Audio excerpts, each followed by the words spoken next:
जे relief package घोषित करण्यात आलं होतं त्याचा आज आढावा मंत्रिमंडळाच्या बैठकीमध्ये आम्ही घेतला।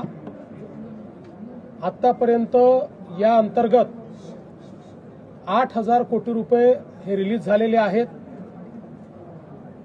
जवळपास 40 लाख शेतकऱ्यांच्या खात्यांमध्ये पैसे पोचलेले आहेत। आज मंत्रिमंडळाच्या बैठकीत अजून 11,000 कोटी रुपये रिलीज करण्याला मान्यता देण्यात आली, कारण हे बजेटमधले पैसे नसल्यामुळे याला विशेष बाब म्हणून मान्यता देण्यात आली।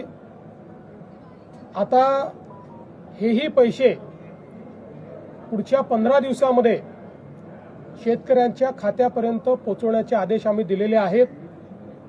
आत्ता जो काही निधी गेलेला आहे हा वेगवेगळ्या जिल्ह्यांमध्ये वेगवेगळ्या पद्धतीने गेलेला आहे। काही ठिकाणी तो पार्शल गेलेला आहे। याचं कारण आम्ही एक निर्णय घेतला होता की जशा याद्या येतील तशी मान्यता द्यायची, सगळ्या याद्यांकरता थांबायचं नाही। शेतकऱ्यांचे एकूण मदती पॅकेज जाहीर केलेलं आहे त्यापैकी किती टक्के अंमलबजावणी असं आहे की जे थेट शेतकऱ्यांच्या खात्यात जाणार आहे ते जवळपास 21,000 कोटी रुपयाचं पॅकेज आहे। त्यापैकी मी सांगितलं 8,000 कोटी हे आम्ही ऑलरेडी रिलीज केलेले आहेत।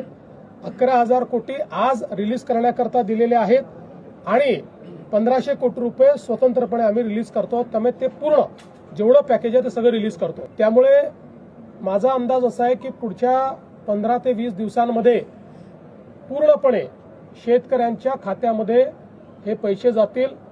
90% आम्ही शेतकरी हे पुढच्या 15 ते 20 दिवसात कव्हर करायचा प्रयत्न करू। 10% तरी देखील लागतील, कारण काहींच्या अकाउंट्समध्ये प्रॉब्लेम आहेत, काहींच्या रेकॉर्ड्समध्ये प्रॉब्लेम आहेत, काही ठिकाणी मल्टिपल होल्डिंग आहे, तेही सॉल्व्ह करण्याचा प्रयत्न चाललेला आहे।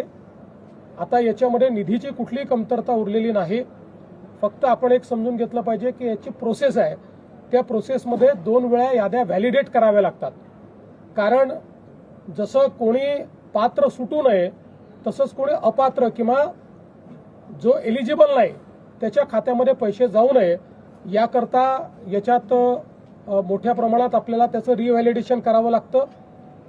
एक सुदैवाने ॲग्रीस्टॅकचा डेटा असल्यामुळे ॲग्रीस्टॅकचे जे अकाउंट होल्डर आहेत या कोणाचंही आम्ही ई-केवायसी करत नाहीये, अन्यथा ई-केवायसीलाच 1 महिना लागला असता। फक्त एखाद्या केसमध्ये जिथे ॲग्रीस्टॅकमध्ये नाव नाही आणि एलिजिबिलिटी आहे त्यांचंच केवळ ई-केवायसी आपण करतोय। त्यांनाही आपण पहिले मदत देऊ, त्याच्यानंतर मग ई-केवायसी करू, असाही निर्णय आपण केलेला आहे। त्यामुळे पुन्हा एकदा सांगतो की जवळपास आपण त्या ठिकाणी जी थेट मदत आहे त्यापैकी 8,000 कोटी रिलीज केली आहे। 11,000 कोटी आज रिलीज आपण करतो आहोत आणि आता ती आपल्या शेतकऱ्यांच्या खात्यामध्ये जायला सुरुवात झालेली आहे। एकूण पॅकेज घाई करू नका, अजून थांबतो तर कळून जात नाही। दुसरं असं आहे की आता मोठ्या प्रमाणात शेतमालाच्या खरेदीचा विषय आलेला आहे। याही संदर्भात आम्ही सगळीकडे आता रजिस्ट्रेशन सुरू करतो आहोत। रजिस्ट्रेशनचं कारण आपल्याला माहिती आहे, आपण ही पद्धत याकरता सुरू केली की पूर्वी जर रजिस्ट्रेशन केलं नाही तर व्यापारीच शेतकऱ्याचा माल विकत घेऊन कमी पैशाने विकत घ्यायचे आणि सरकारला जास्त पैशाने विकायचे, आणि म्हणून आता आपण शेतकऱ्यांचं रजिस्ट्रेशन घेतो आणि मग त्यांचा माल रजिस्ट्रेशन नंतर खरेदी करतो। तशा प्रकारचं रजिस्ट्रेशन आपण सुरू केलेलं आहे। शेतकऱ्यांना माझी विनंती आहे की शेतकऱ्यांनी रजिस्ट्रेशन करावं। व्यापारी जर हमी भावाप्रमाणे तुमचा माल खरेदी करत असेल तर जरूर व्यापाराला विका, पण हमी भावापेक्षा कमी भाव जर व्यापारी देत असतील आपल्या खात्यामध्ये हमी भावाप्रमाणे आपल्याला पैसे मिळतील, तर या संदर्भातली सुरुवात देखील संपूर्ण राज्यामध्ये आपण केलेली आहे। यासोबत आज सोलापूर, तुळजापूर, धाराशिव ही जी आपली रेल्वे मार्ग आहे याच्या सुधारित आराखड्याला मान्यता देण्यात आलेली आहे। जवळपास 3,295 कोटीच्या आराखड्याला मान्यता दिली आहे। 50% पैसे यातले राज्य सरकार देणार आहे, 50% केंद्र सरकार देणार आहे। यामुळे मोठ्या प्रमाणात या ठिकाणी धाराशिव जिल्ह्याला तर फायदा होणारच आहे, पण आपल्याला माहिती आहे की जे काही धार्मिक पर्यटन आहे, रिलिजियस टुरिझम आहे, कारण तुळजापूर आणि पंढरपूर हे दोन्ही आपल्याकरता अत्यंत महत्त्वाचे सेंटर्स आहेत आणि त्या दृष्टीनं सोलापूर जिल्हाच एकूण अशा प्रकारे जोडला गेल्यामुळे त्याचा फायदा होणार आहे, यालाही आज मान्यता दिली आहे. संदर्भातले काही निकष आहेत ते बदलले गेले, त्याच्यामुळे लाभार्थी शेतकऱ्यांची संख्या वाढताना दिसून येते. मी विधानसभेत घोषणा केली होती, आजपर्यंत सगळ्या कर्जमाफी योजनांमध्ये लगतच्या कर्जमाफी योजनेतले जे पात्र उमेदवार असतात त्यांना अपात्र करण्यात आलं. यावेळी आम्ही त्यांनाही 50,000पर्यंत पात्र करण्याचा निर्णय घेतला होता, पहिल्यांदा खास बाब म्हणून. परंतु रणधीर सावरकर यांच्या नेतृत्वात सत्ता पक्षाचे आमदार मला भेटले आणि त्यांनी विनंती केली की त्यांनाही 2 लाखापर्यंत कर्जमाफी द्यावी. म्हणून पहिल्यांदा राज्याच्या इतिहासामध्ये कर्जमाफीमध्ये त्यांचाही समावेश करण्यात आलेला आहे. मुळामध्ये दुसरी जी अट होती की 26-27चेही पैसे भरले तर प्रोत्साहनपर पैसे मिळतील, ती 26-27ची अट जी आहे ती आपण काढून टाकलेली आहे. 25-26चे पैसे ज्यांनी भरले असतील त्यांना प्रोत्साहनपर अशा पद्धतीनं मदत मिळणार आहे.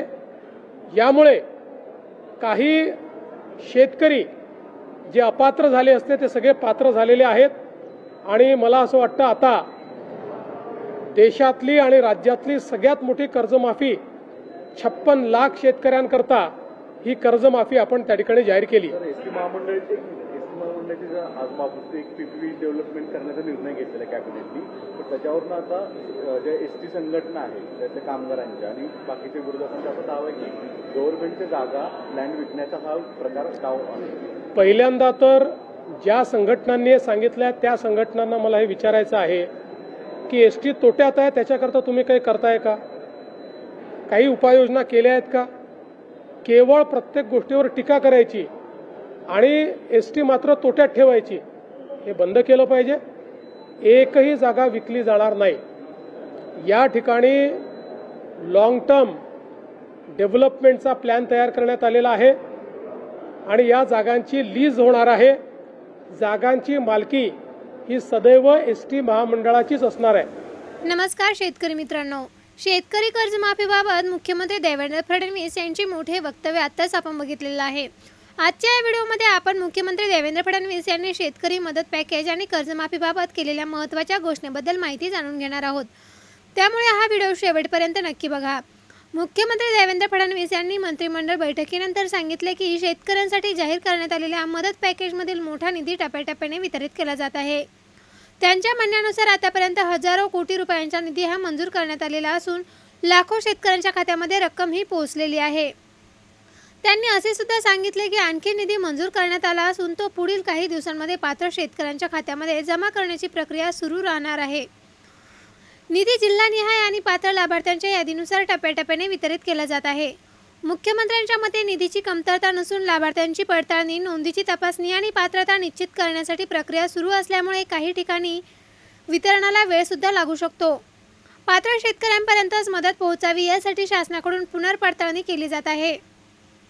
याशिवाय कृषी नोंदी उपलब्ध असलेल्या बहुतांश शेतकऱ्यांसाठी ही केवायसीची प्रक्रिया सुलभ करण्यात आल्याचेही त्यांनी सांगितले. ज्या प्रकरणांमध्ये अतिरिक्त पडताळणी आवश्यक आहे त्या प्रकरणांमध्ये शासन स्वतंत्र प्रक्रिया राबवत आहे. कर्जमाफीबाबत बोलताना मुख्यमंत्री म्हणाले की यावेळी काही अटींमध्ये बदल करण्यात आलेले असून यामुळे यापूर्वी लाभापासून वंचित राहिलेले शेतकरी पात्र ठरू शकतात. तसेच प्रोत्साहनपर लाभासाठी काही अटी सुद्धा शिथिल करण्यात आल्याचे त्यांनी स्पष्ट सांगितले आहे. त्यांनी शेतकऱ्यांना आवाहन केले की शासकीय खरेदीसाठी आवश्यक नोंदणी वेळेत पूर्ण करा. हमी भावापेक्षा कमी दर मिळत असल्यास शासनाच्या खरेदी व्यवस्थेचा लाभ घ्या, असेही त्यांनी सांगितले. मित्रांनो, ही माहिती मुख्यमंत्री देवेंद्र फडणवीस यांनी केलेल्या अधिकृत वक्तव्यावर आधारित आहे. प्रत्यक्ष लाभ, रक्कम आणि पात्रता ही शासनाच्या निकषानुसार ठरत असते. त्यामुळे आपल्या अर्जाची स्थिती आणि अधिकृत सूचना वेळोवेळी चेक करत राहा. ही माहिती उपयुक्त वाटली असेल तर व्हिडिओ लाईक करा, आपल्या शेतकरी मित्रांसोबत शेअर करा आणि अशाच अधिकृत अपडेट्ससाठी चॅनलला सबस्क्राईब करा. चला तर भेटूया नवीन व्हिडिओमध्ये नवीन अपडेट्ससह.